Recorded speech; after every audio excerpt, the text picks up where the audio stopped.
Welcome back to Cloudy ML YouTube channel. Today we will talk about Generative AI Prompting Guide. Mastering zero shot, single shot, and few shot techniques for data analytics success. Part 1. Hi everyone. Welcome you all to today's class. So आज we are going to discuss about something on generative AI and the prompting guide. So many of you have heard of this term in some or other part of your career where you have heard of this term multiple times, generative AI. Okay. And today our topic of discussion through this lecture is going to understand what is generative AI and what does actual prompting works. Prompting, what it is, as well as we are also going to discuss what are the different types of prompts and how does a real data analytics use case can be easily solved by writing a good prompt. So welcome you all to this session. If you are completely new to generative AI, we would highly recommend you to have a decent idea. You'll get a decent idea with respect to this lecture of generative AI and the prompting. For more information, you can join our course. So today, our topic of discussion is again generative AI prompting guide. So the agenda that we are going to discuss today is we are going to understand what is generative AI, what are its benefits, what are its advancements in the field of data analytics. We are going to understand what are the different types of prompting techniques. We're going to understand what are the tools and applications and how does a good prompting help us in good data analytics.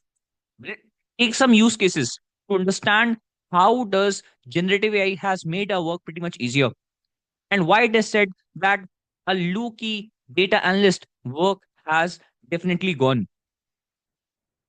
Understand, we are not here to tell you that AI will replace your jobs. AI will definitely not replace your jobs because some complicated tasks which needs human intervention cannot be solved directly through AI.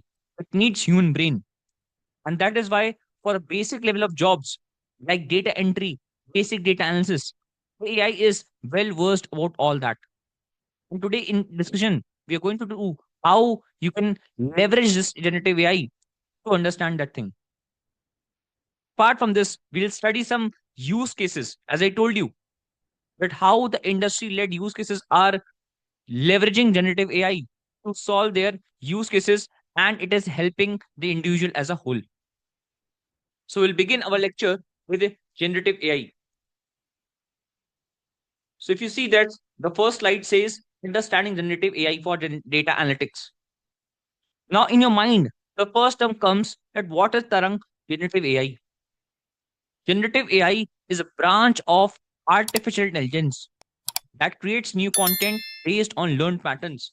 So what does that mean? It means that generative AI is a field the field in the field which help us to understand the human like responses, which gives you human like responses, which gives you the responses that seems very much legitimate, unlike the traditional AI that only uses the simple analysis. Here you can get your insights in plain English. So even if a person is complete beginner, he can use this generative AI to solve some important and useful case studies. So it's a simple language, it's a just simple technique where you can get human like responses in simple English. And that is powered by LLM. What is LLM? LLM is large language model. What is large language model? Large language model is a model that is trained on billions and trillions of data, and it has become so much intelligent that now it is going to give you responses that just seems like human. And that is why it is said that the basic task, basic data analysis, the AI is going to do much far better than the normal human being. Okay. So it is not about the basic data analysis. Generative AI is not about the basic data analysis that we used to do in the past. It does not mean that these LLM models does not exist in the past. It definitely exists in the past, but at that time they were pretty much premature.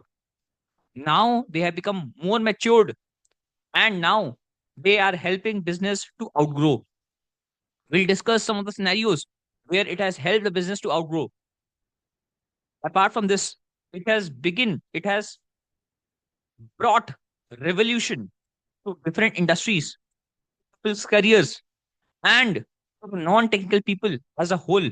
Because if you see, non-technical people can understand now the big data analysis, which was not easily possible in the previous years. So now, with the use of generative AI, this thing has become pretty much easier to them. Now we have understood about generative AI in a intuitive way, that what does generative AI means and how important it has been, and it is going to be in the recent years. But generative AI is always powered by you ask a question. See, if you ask a question to a human, he gives you some responses. The more better your question is, the more better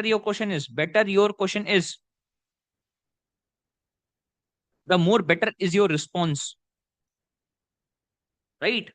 So it is always that your model is built, that has been built on multiple billions and petabytes of data. But if you don't ask the relevant question, if you don't ask the question in that uh, format, then it does not make much sense, right? So it is very important that we ask the questions that actually make sense to the company, right?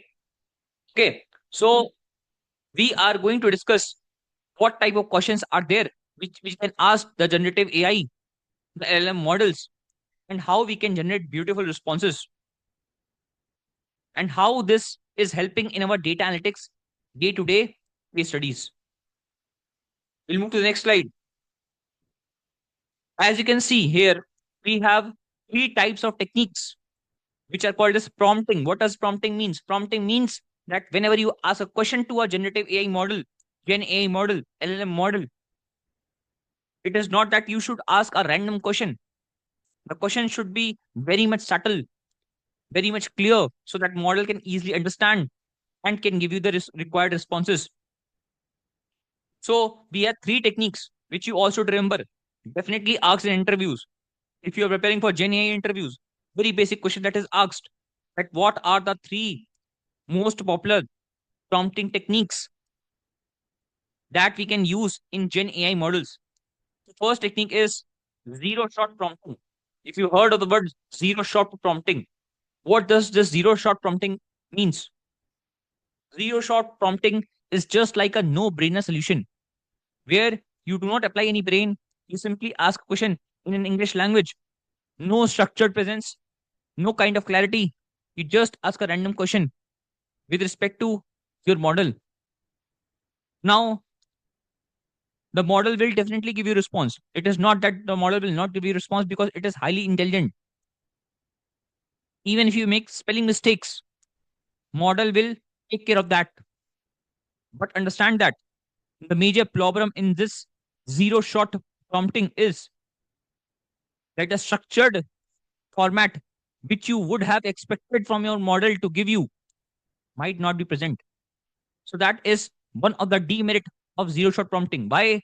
Because the question that you asked was very unstructured, was very unclear, and hence the output seems the same. Now, where it is useful, zero shot prompting is useful when we have simple and direct analytical task. I'll showcase you with an example. So we'll go on our screen of ChatGPT. So this is a screen of a ChatGPT, right? So what I'll do, I'll simply write here name Rahul Gupta, age 29, college IIT Kanpur. Okay, I've given this information to this ChatGPT model. This is Gen AI model. Okay. Now it has saved this in its memory. Now we ask a simple question. Name. No structure, nothing like this. Gen AI is quite understandable and it gives you the response with simple text that you have input. Name. No structured way, nothing else, but it gives you a response. Name. Now let's test with a more comprehensive input. So let's say I've given sales 2 lakh, profit 24 lakh, or let's say profit 1 lakh, loss 50K. Okay. I have given this information of sales 2 lakh, profit 1 lakh, and loss 40,000. Okay. Now I ask you a simple question. Money I got. Can you tell me? Not understood. It gives you a response where it was not clear but what money you are talking about. So it has simply considered, although the models are quite intelligent now, they can understand your simple by a vague prompt, by a unstructured prompt. They can give you a very structured answer. But if you see now, the answer that I got, okay, I got sales 2 lakh, profit 1 lakh, loss 40,000. And it has given me what is your money you got. So if I write a simple thing, so what do you see? That the simple data analytics questions, the simple questions on the basis of my data, I can pretty much answer very easily through my zero shot prompting. Although the response could be unstructured, the response could be in a not proper fashion, but you can get your answers in a very quick way. So the only demerit of this zero shot prompting is that you times will not get structured responses. Why? Because the question that was asked to you, that was asked by you, was unstructured. I hope that makes sense. What is zero shot prompting? One of the major advantage that this zero shot prompting holds, that it takes pretty much less time for execution. You see the output in seconds. Within 5 seconds, you'll see the output. That's the beauty of zero shot prompting. So to get quick answers for simple data analytics kind of use cases, you can use zero shot prompting. Let's come back to our slide. Single shot approach. Now, as the name said, single shot, it means that you have to provide, you can provide an example. You can provide an example how you want your preferred output. You can provide a tone. You can provide a format for that. Okay. And generally, this is not used for simple data analytics projects. So this is used for the complex data sets where you have to analyze something, where you have to build something. In those cases, you'll see that single shot approach works perfectly fine. Single shot approach is approach where you give an example that how you want your output, what is the tone that you want, what is the preferred format. So if you give all those details, the resultant output would be in the same format. We'll discuss some of the examples on single shot approach that can give you a better idea. Now, the third thing is few shot strategy. Very important, and this is kind of expert. This is expert strategy which we use in prompt. Why? Because here we give that input in such a way that the Gen AI model expects the question so that it can generate the best output. It means that, to be more clear, we want or we will give our question as a JSON text. Why?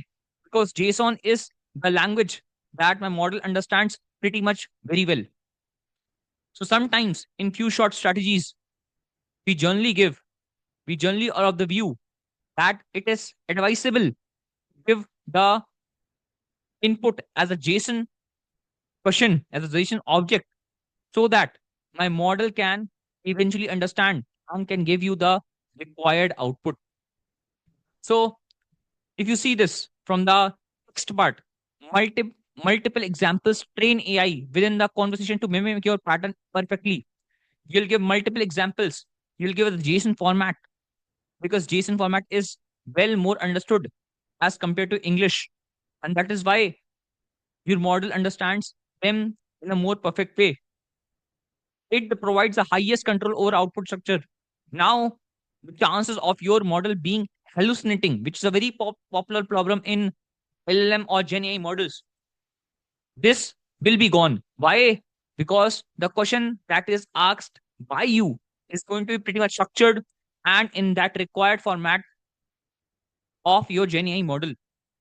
The results will be very consistent for professional applications and it is best for automotive reporting and repetitive analysis. So these are the three techniques that you need to remember with respect to the prompting. One is zero shot method, second is single shot approach, and third is the expert strategy that is called as few shot strategy. I have listed down their differences here. You can go through the differences. What is the difference and how much stars that does each prompting technique gets? Okay, you can have a look. Now, how it is used in the real world industries. So the three industries that I have catered today in our today's session is retail business analytics, is the marketing campaign analysis, and the healthcare data insights. These are the three applications or industries that I've catered in today's session to understand and give you a better view about how prompting works for the Gen AI models. Comment AI for part 2. Thanks for watching.